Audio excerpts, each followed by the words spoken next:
warahmatullahi wabarakatuh. Selamat pagi anak-anak, bagaimana kabarnya semua? Semoga semuanya dalam keadaan sehat dan baik-baik saja ya. Berhubung karena adanya pandemi corona seperti ini, sehingga proses pembelajaran dilakukan secara daring atau online. Jadi kalian tetap harus semangat dalam mengerjakan tugas, semangat dalam belajar, dan kalian tetap harus mematuhi protokol kesehatan.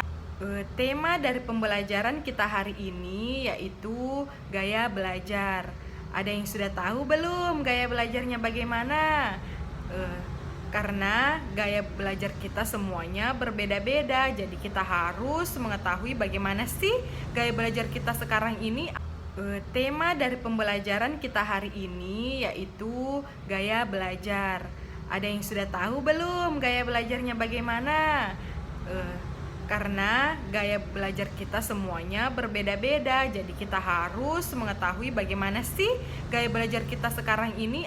Apalagi karena adanya pandemi ini, sehingga kita harus belajar online atau daring. Jadi gaya belajarnya juga berbeda kan? Pertama kita bahas dulu ya pengertian gaya belajar. Gaya belajar menurut para ahli yaitu yang pertama menurut Fleming dan Mills, yang gaya belajar merupakan kecenderungan siswa untuk mengadaptasi strategi tertentu dalam belajarnya sebagai bentuk tanggung jawabnya untuk mendapatkan satu pendekatan belajar yang sesuai dengan tuntutan belajar di sekolah maupun tuntutan dari mata pelajaran. Dan yang kedua yaitu menurut Willings. Menurut Willings mendefinisikan gaya belajar sebagai kebiasaan belajar yang disenangi oleh pembelajaran. Dan menurut learning style adalah suatu karakteristik kognitif, afektif, dan perilaku psikomotoris sebagai indikator yang bertindak yang relatif stabil untuk pembelajaran merasa saling berhubung dan bereaksi terhadap lingkungan belajar. Jadi kalian sudah tahu kan pengertian gaya belajar menurut para ahli. Jadi kita akan membahas macam-macam gaya belajar. Yang pertama yaitu gaya belajar visual. Gaya belajar visual ini secara visual ini yaitu kemampuan belajar dengan melihat. Gaya belajar yang digunakan pada orang dengan penginderaan penglihatan yang tajam dan teliti. Kemampuan belajar yang berhubungan dengan ini yaitu seperti matematika, bahasa Arab, bahasa Jepang, simbol-simbol dan lain yang berkaitan dengan bentuk. Adapun ciri-ciri gaya belajar visual ini yang pertama yaitu bisa mengingat dengan lebih cepat dan kuat, tidak terganggu dengan suara-suara yang berisik, memiliki hobi membaca, suka melihat dan mendemonstrasi sesuatu, memiliki ingatan yang kuat tentang bentuk, warna, dan pemahaman artistik, belajar dengan melihat, mengamati pengajar. Dan terakhir memiliki kemampuan menggambar dan mencatat suatu dengan detail.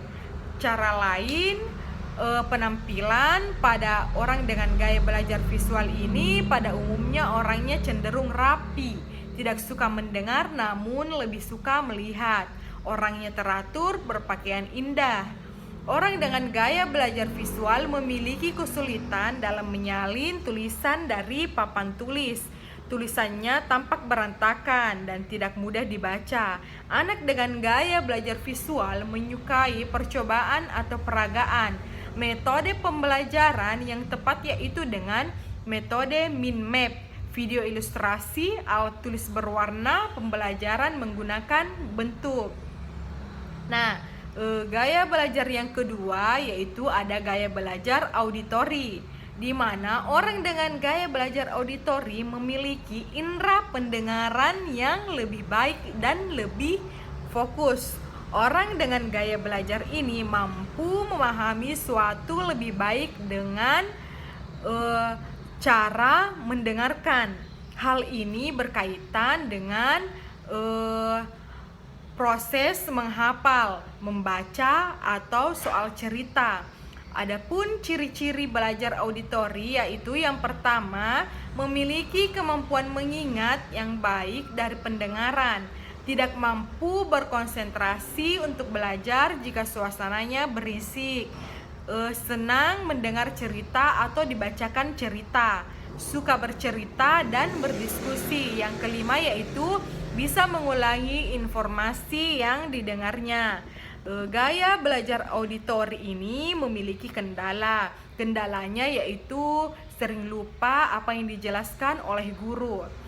Orang dengan gaya belajar ini cenderung tidak suka membaca petunjuk dan lebih suka langsung bertanya untuk mendapatkan informasi.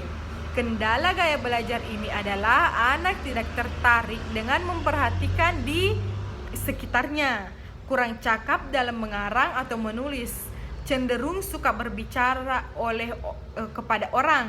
Oleh karena itu, metode belajar yang tepat yaitu dengan mendengarkan musik, menggunakan media auditori, berdiskusi, bercerita di depan kelas, dan lain sebagainya. Anak dengan gaya belajar ini biasanya saat menghafal akan membaca keras-keras kata-kata yang dihafalnya dan menjadi lebih efektif baginya ketika dicapkan dan didengar kembali. Yang ketiga yaitu ada gaya belajar kinestik, di mana gaya belajar kinestik yaitu gaya belajar dengan melibatkan gaya gerak. Hal ini berkaitan yaitu seperti olahraga, menari, memainkan musik, percobaan laboratorium, dan lain sebagainya. Gaya belajar ini efektif untuk anak yang menyukai gerak dan gambaran imajinasi berdasarkan gerak. Ciri-ciri gaya belajar kinestik itu yaitu ketika menghafal yaitu dengan cara berjalan atau membuat gerakan-gerakan lain. Menyukai belajar dengan praktik langsung atau menyentuh secara langsung. Anak yang aktif dan banyak bergerak memiliki perkembangan otak yang lebih baik, menggunakan objek nyata sebagai alat bantu, menyukai aktivitas pembelajaran yang aktif atau permainan, yaitu berupa permainan ya. Orang atau anak dengan gaya belajar kinestik ini cenderung tidak bisa diam, cenderung bosan, dan gaya pembelajar konvensional yang hanya duduk diam mendengar lebih cocok dengan pembelajaran melibatkan kerjasama tim, partisipasi aktif siswa, dan kegiatan lainnya. Yang keempat yaitu ada gaya belajar global, di mana gaya belajar global ini memiliki kemampuan memahami suatu secara menyeluruh. Pemahaman yang dimiliki berisi gambaran yang besar dan juga hubungan antara satu objek dengan yang lainnya. Anak dengan gaya belajar global juga mampu mengartikan hal-hal yang tersirat dengan bahasanya sendiri secara jelas. Ciri-ciri gaya belajar global yaitu bisa melakukan banyak tugas sekaligus, mampu bekerja sama dengan orang lain dengan baik, sensitif dan mampu melihat permasalahan dengan baik, mampu mengutarakan dengan kata-kata tentang apa yang dilihatnya. Jadi, anak dengan gaya belajar global ini biasanya kurang rapi, meskipun sebenarnya menyukai kerapian. Dalam melakukan suatu hal, seringkali berserakan dan barang-barangnya tidak rapi. Untuk mengatasi hal ini, maka akan membuat suatu sistem penataan dengan mengkategorikan barang-barang sesuai tipenya. Nah, yang kelima yaitu ada gaya belajar analitik, di mana gaya belajar analitik memiliki kemampuan dalam memandang sesuatu cenderung ditelah terlebih dahulu secara terperinci, spesifik, dan teratur, mengerjakan suatu hal secara bertahap dan secara berurutan. Ciri-ciri gaya belajar ini memiliki fokus mengerjakan satu tugas, tidak akan ke tugas berikutnya jika tugasnya belum selesai, berpikir secara logika, tidak menyukai jika ada bagian yang terlewatkan dalam suatu tugas. Cara belajarnya itu konsisten dan menetap. Anak gaya belajar ini menilai suatu berdasarkan fakta-fakta, namun seringkali mereka tidak mampu menemukan titik gagasan utamanya tentang tujuan tugas yang sedang dia lakukan. Dan kita akan lanjut ke variabel yang bisa mempengaruhi gaya belajar.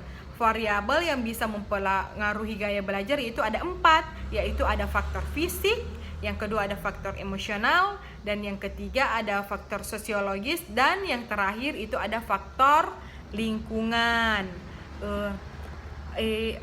Adapun faktor yang mempengaruhi konsentrasi gaya belajar anak yaitu berupa suara. Suara, tiap siswa mempunyai reaksi yang berbeda-beda terhadap suara kan. Ada yang menyukai gaya belajar dengan mendengarkan musik, mendengarkan televisi atau menonton televisi, dan lain sebagainya yang berupa dengan suara-suara. Yang kedua itu ada pencahayaan.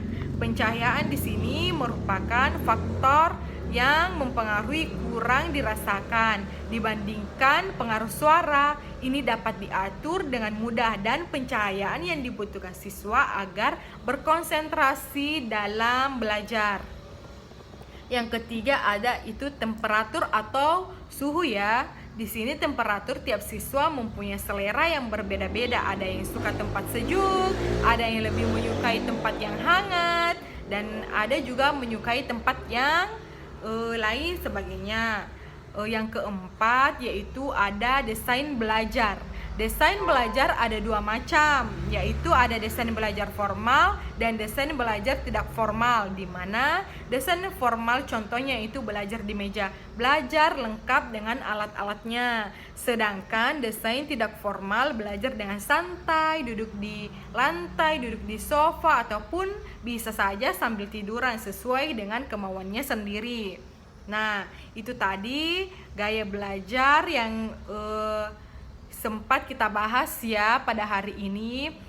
Jadi kalian berada di gaya belajar yang mana nih untuk saat ini? Apakah gaya belajar yang mendengar, atau gaya belajar yang